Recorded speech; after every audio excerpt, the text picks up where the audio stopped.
And it's hard when you spend a lot of money to get these positions. Damn, I hope he's right. I do too, because I've been buying it every 2 weeks for 36 years. But if I felt for a minute that it was over, I would tell you. I don't, because all you need to see is the most well-informed traders in the world standing for delivery nonstop, no matter what the price is. They don't care. That's, to me, all that matters. Remember, what have I been saying on your show for months? The Genius Act. It's diabolically genius. Now, Luke's, if I remember right, and if you're watching, Luke, I have nothing but the highest level of respect for you. I think you're maybe number one intellect in this entire industry. The fact that you just sat down with percent gives me great hope that maybe indeed, and the amount of talk about July 4th all of a sudden makes me feel like maybe they are on this path. We'll see. That would be cool. Higher. Luke is right. Whether it is done just by revaluing it the way they've done it before, or letting it go up as a offshoot of the Genius Act, which I think they will do, or both. He's right, it will be higher.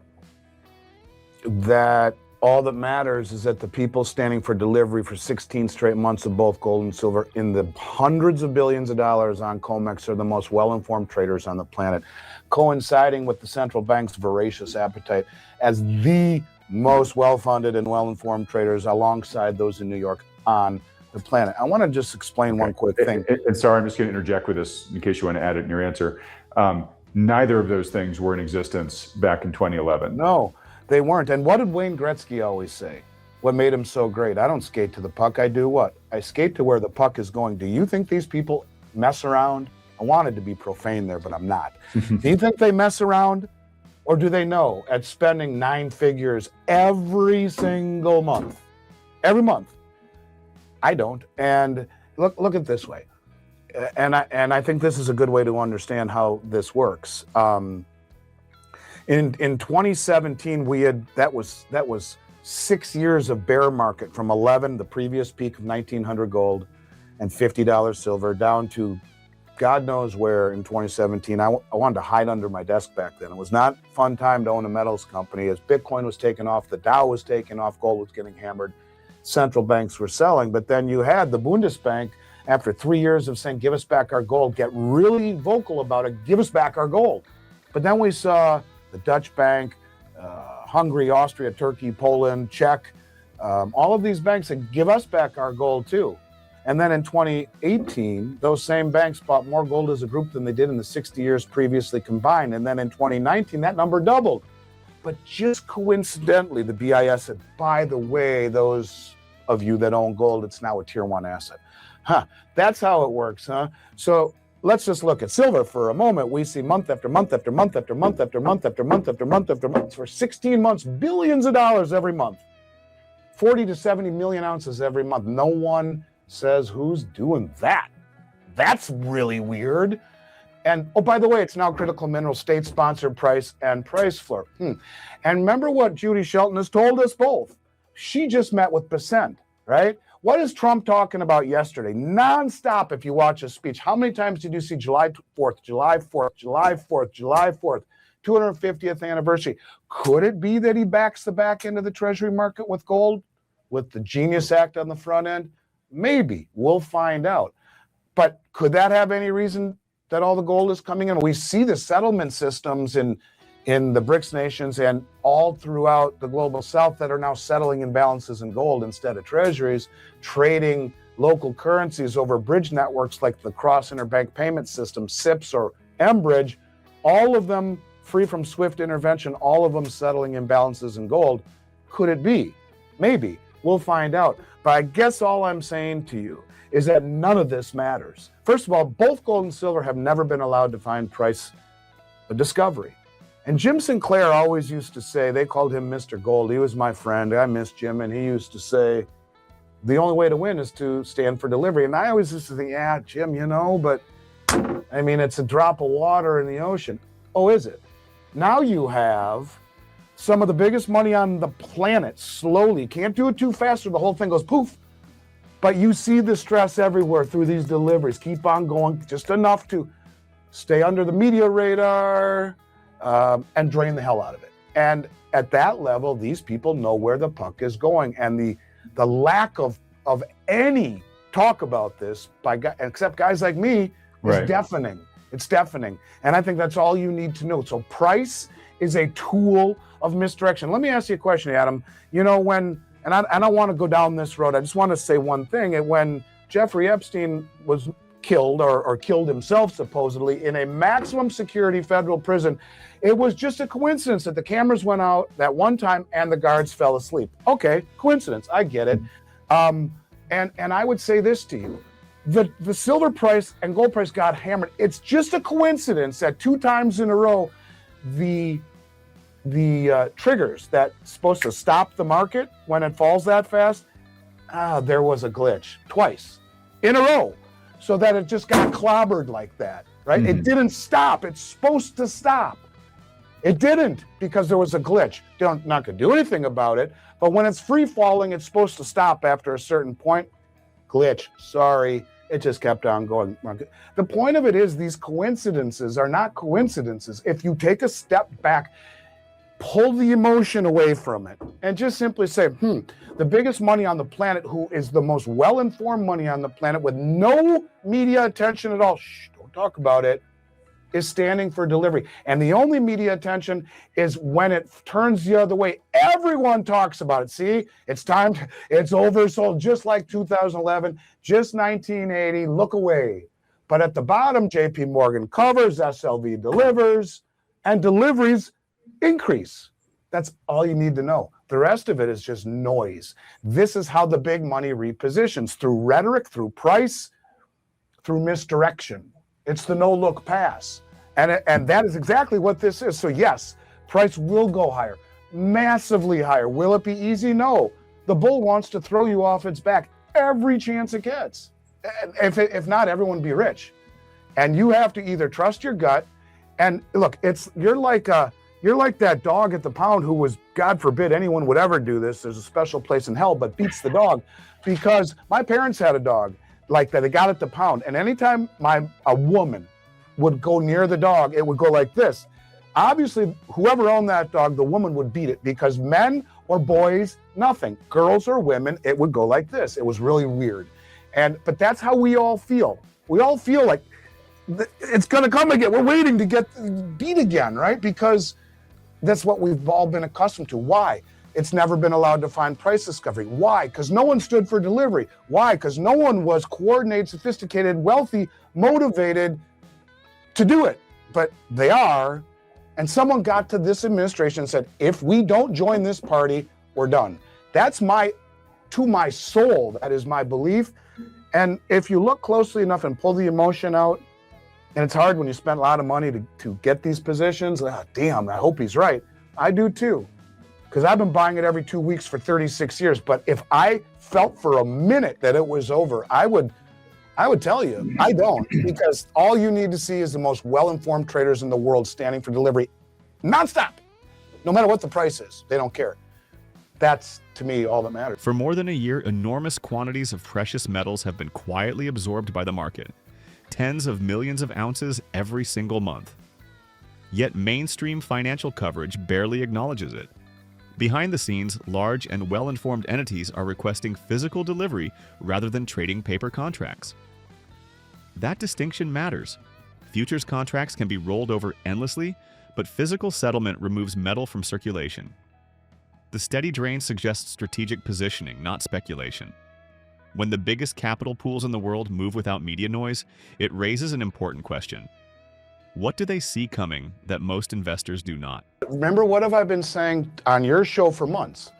The Genius Act. It's diabolically genius. Now, Luke's, if I remember right, and if you're watching, Luke, I have nothing but the highest level of respect for you. I think you're maybe #1 intellect in this entire industry. I think he said that gold would rise organically till 6,000 or 7,000. It's funny because Jefferies used to be, they bought Beige. Beige is who nominated us at one of the U.S. Mint authorized resellers. They were a primary distributor. Jefferies bought them. It was called Jefferies Beige, and then Jefferies left the gold market. They were a primary distributor for the United States Mint and many of the mints. They know gold very well. They said it's going to 6,600 before it takes a breather. Others are saying 7,000, but that's about the number he said it would go to, and then they would revalue it. Most of the gold held in central bank balance sheets across the globe, most of them are called the gold revaluation account, just for the heck of it. We have revalued gold, 1933 when Roosevelt did it, 1972 and 73 when Nixon did it. The revaluing of gold devalues the dollar. This is the ultimate point. Now, you look at Stephen Miran, the architect of the Mar-a-Lago Accord. He's at the Fed. He advocates for a weaker dollar. I've been talking about a weaker dollar forever in order to bring back manufacturing and pay off the debt. It's all part of my thesis that I'm either stupid or courageous enough to say publicly. I've said this for a long time, haven't got much in the way of pushback, talking to very smart guys. I was on a panel with Mark Moss, Brent Johnson, Nomi Prince, who walked backstage, and Nomi went like this to me. I almost fell over. I'm like, this is someone that I've been admiring forever. She said, this is amazing. And my thought is, first of all, how do you devalue the dollar? You don't devalue it against the dollar index. The dollar index is a basket of currencies that are devaluing against the dollar, because Triffin's dilemma says these countries over time have to buy dollars in the open market in order to transact global business. We don't trade enough with these people just through trade alone, they don't get enough in the way of dollars. So over time, they're constantly devaluing their currency against ours by buying dollars in order to weaken their currency for exports to us and for global trade, which is reserve currency. So measuring the dollar against the dollar index is measuring it against a melting ice cube. No, you measure it in gold.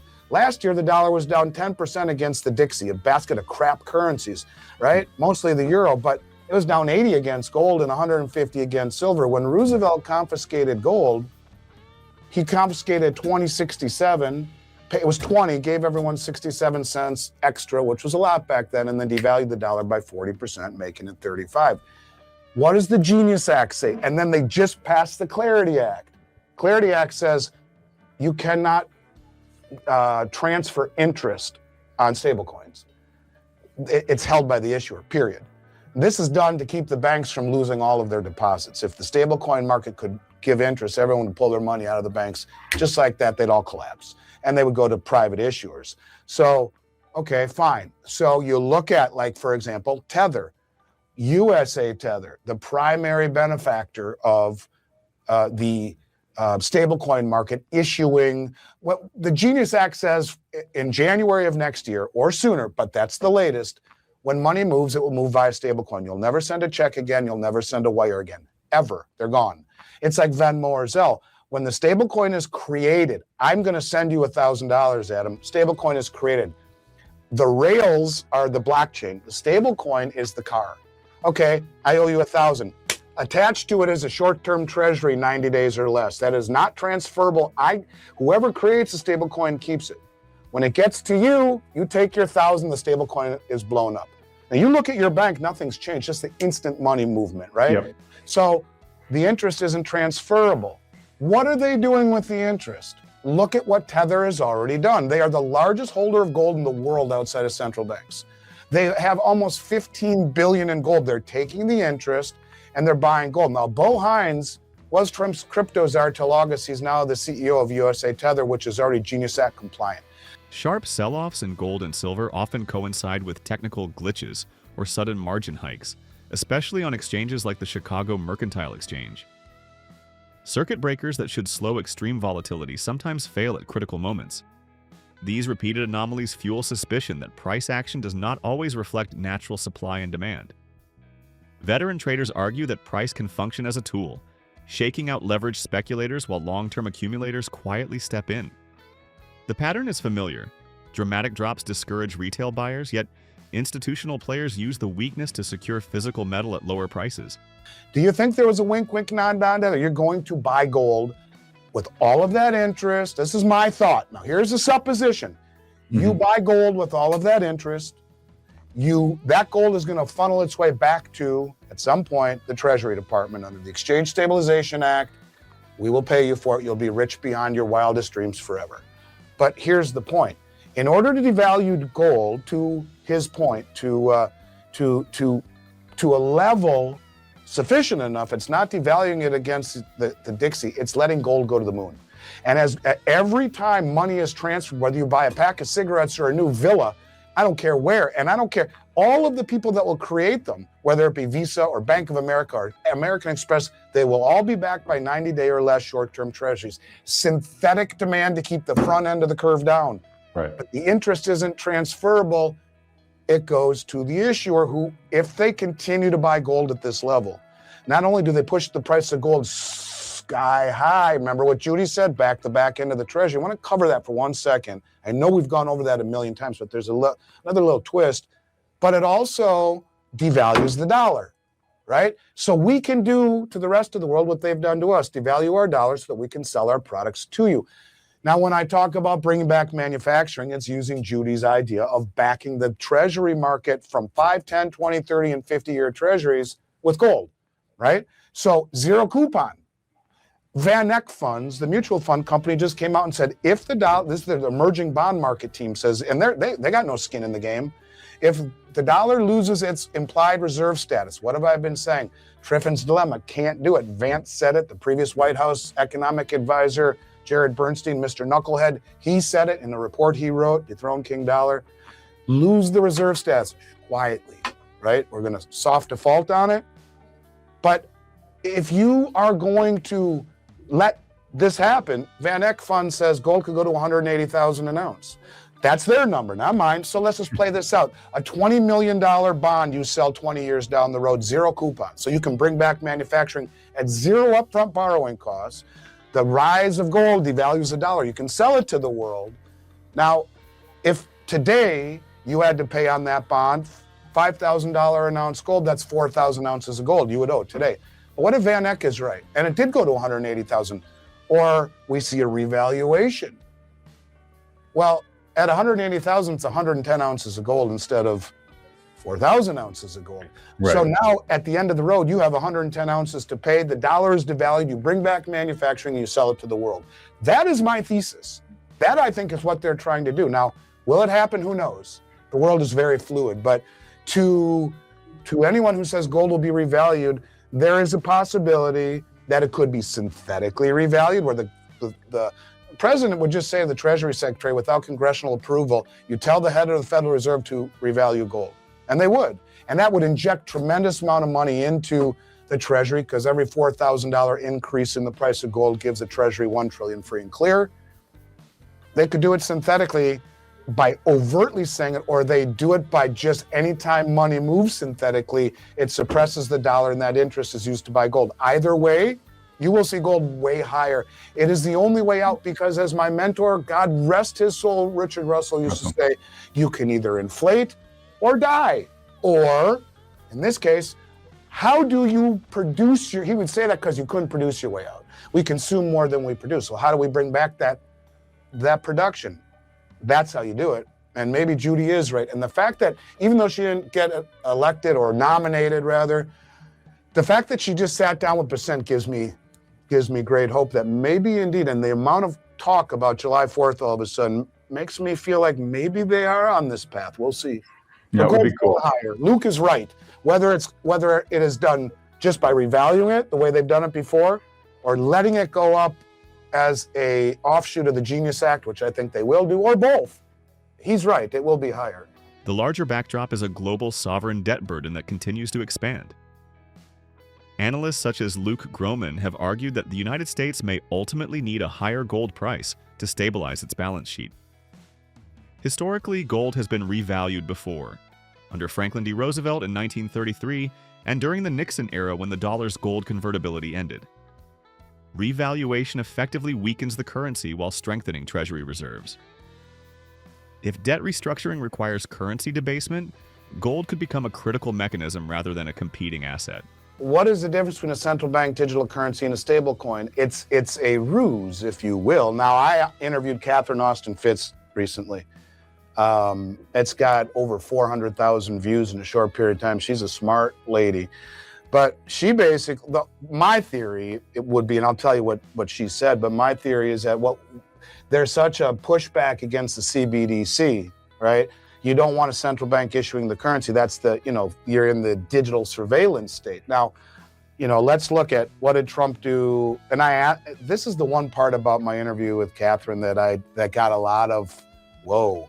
I said, is Trump a good guy or a bad guy? He says he's not a good guy. She said he was brought in by this is what she said, that he was brought in by the powers that be to convince people on the right that they needed election integrity and a digital ID. Because no one on the right would have ever stood for that, right? But we see what happened with the election integrity and all of this stuff of questioning the election. So the digital ID is the first step. You need it to vote, right? And that is the foray. And she said, if the CBDCs get so much backlash, what is a stablecoin? A stablecoin is issued by a private entity who makes all that money, but who controls the piping? They both come in and out right here to the Treasury Department. So if you don't think that the powers that be are monitoring the inflow and the outflow, I got a bridge to sell you. It's, in other words, what she would tell you is that a stablecoin issued by a company like Tether is a central bank digital currency in stablecoin clothing. It is the first step towards entry into the digital surveillance. Right. I mean, is it the Trojan horse where it just drives adoption, it gets everybody using it, and then at some point the government steps in and quote unquote nationalizes the stablecoin? That's what she would say, something along. I'm having dinner with her next week. I'll find out for sure. But yes, that is the thesis, because everyone pushed back against that. This is private enterprise doing it, and of course, private enterprise would always have good intent. And so, you go back and say, but weren't they in a lot of trouble for a while? Wasn't there all this talk about Tether hadn't been audited and questioned? And now Bo Hines, who was the crypto czar until August, is the CEO of USA Tether, which is already Genius Act compliant. I have always said there's a fine line between conspiracy and reality, Adam. And, sometimes if certain people would watch these things, they'd say he's so full of crap. But a lot of the things that I've talked about that are fine line seem to just happen. It's weird. If you have the ability to just take a step back and see things for what they are, pull all of what we know out of it, and realize that at that level, misdirection is everywhere. I did speeches for years on the book, The Art of War, created in the 5th century by a Chinese military strategist, Sun Tzu. The whole object is how to beat your opponent without throwing a punch. But remember, it's mandatory reading at West Point, at CIA.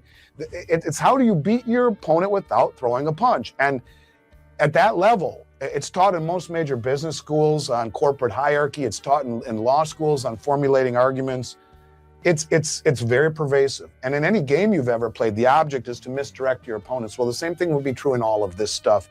At this level, you have to misdirect in order to get your stuff accomplished. And if you're very open and forthright about it, it's over. You can't be. And that's the part where your eyes lie to you, your gut doesn't. And it's tough to be able to let your gut overthrow what your eyes are telling you. Meanwhile, financial plumbing is evolving. Stablecoins, digital tokens backed by short-term treasuries, are expanding rapidly. Major issuers like Tether have accumulated substantial gold reserves using interest earned on those treasury holdings. Critics argue stablecoins may function similarly to central bank digital currencies, only issued through private channels. Supporters claim they improve transaction efficiency. Regardless, the growth of blockchain-based settlement signals a structural shift in how capital moves globally. If treasury demand is synthetically supported while gold is accumulated simultaneously, the monetary architecture could be undergoing quiet transformation. The cool part about an IRA is the ability to distribute it in physical metal instead of cash. It's called an in-kind distribution. Mm-hmm. If you believe enough in the asset to own it in your IRA, the ability to possess it, which is a taxable event, is cool. Like you buy Exxon Mobil, they're not going to deliver barrels of oil to your driveway if you want. But this they would. You have $1 million in gold and silver held at a vault during, at any point. Now, if you do it before 59 and a half, you'll pay a 10% penalty plus regular income tax. You do it after, you won't. You just pay the income tax on your IRA. But bottom line is that the IRA is best for people who are a little bit older who may want to take possession in the metal once they start taking distributions, or maybe they just want to close out their IRA. in a year. So fill it up with gold and silver and take possession of the metal instead of the cash. What you do in taxable, I think, that to me, that's money. Money that you own, you keep it in dollars, it's losing value at such a massive level. It's so fast, it's losing value. And I've shown this. You look at any asset, but real quick, in 2005, the price of a house was what?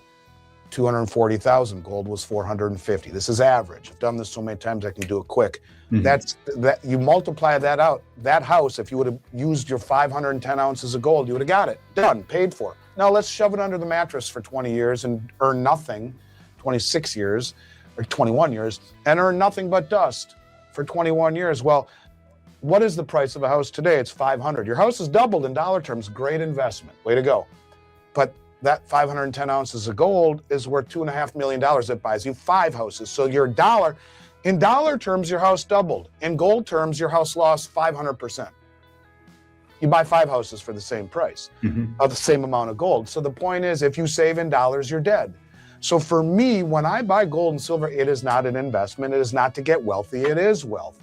And it is wealth in the face of a dollar that is going to debase and devalue. And it has forever. It's just accelerating through monetary stupidity and irresponsibility, fiscal irresponsibility, monetary stupidity. But anyways, bottom line is, I think you buy your taxable stuff because it's wealth and it's because it's how you hold your money. If you're going to do it in the IRA, that's more of an investment with the intention of perhaps liquidating it and taking possession. You don't have to. You can go back into cash and buy NVIDIA stock or take a cash distribution.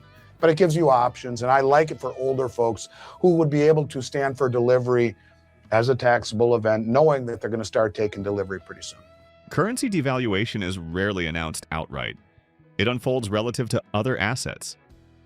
Measuring the dollar against a basket like the DXY can obscure its decline against gold and silver. In recent years, precious metals have significantly outperformed the dollar itself. A rising gold price effectively reduces the real burden of long-term debt obligations. Some strategists suggest that allowing gold to appreciate dramatically could ease fiscal pressure while restoring export competitiveness. Rather than suppressing gold, policymakers may eventually benefit from higher prices, turning what was once considered a threat into a strategic lever. That changed a bit. That changed a bit last year. They made it much more loose. It used to be, these things were reported in the Wall Street Journal. Used to be. If you sold in gold more than 24 ounces in one trade of Maple Leafs gold, Krugerrands gold, Mexican 50 peso gold, on the 25th ounce in one transaction, we used to have to get a 1099, your social security number, and file a 1099, or more than a kilo or more in gold bars. So for gold, it used to be, if you sold it one time, you could sell 5 times over 10 days or whatever, and there'd be no reporting. But if you were to sell me 25 Krugerrands, 25 Maple Leafs, or more than 25 ounces in Mexican 50 pesos, which are 1.2 ounces, then I would need your social, or more than a kilo or more in gold bars. They got rid of that. And it used to be in silver, if you sell more than 1,000 face of junk silver, dimes, quarters, half dollars, more than 1,000 face, or 1,000 ounces in bar form or generic rounds, not coins, generic rounds, I would need your social. They got rid of that.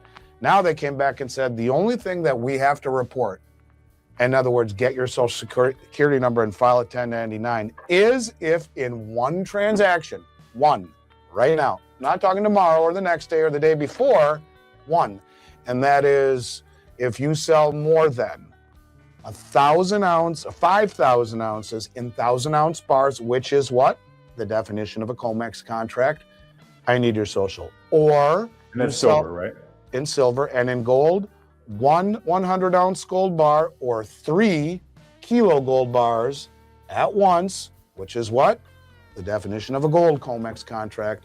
I need your social. They combined the two. They basically said anything other than that isn't reportable. But if it meets the definition of a COMEX contract in terms of ounces at once in a certain form, then you do. Other than that, there is no dealer reporting. You're right, and it is very important to say that you are supposed to report it. It is the honor system, and it's important not to. We want to teach you how to look over the edge without stepping over. You should know what the requirements are. You should know that we're not doing it for you, because who knows how sophisticated you are. Well, I thought they were doing it for me.